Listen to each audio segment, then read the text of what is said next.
Welcome to Zwida Media. If you're new to this channel, please subscribe. Don't forget to like, comment, and share. Here's a new video for today. Enjoy.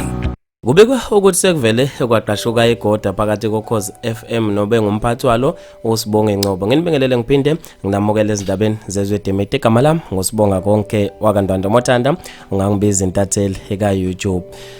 Basale beshaqekile abantu esikhuleni zokuxhumana emva kwezindaba ezivela manje zokuthi selihlukene igoda phakathi koKhozi FM nobe ngumphathi walo uSibonge Ngcobo. Lokho kuza emva komhlangano obesibhudukana obizwe uSABC osukwini la izolo lapho kubizwe khona bonke abasakazi noma abasebenzi boKhozi namhlanje ekseni. Indaba engena manje zithi usevele wasula yena umphathi woKhozi uSibonge Ngcobo. Abantu ke basale beshaqise kwazise kuvele indaba eyishaqisa ikhiswe uKhuzani ezinsukwini ezimbalwa ezedlule beyithinta yena umphathi woKhozi uSibonge.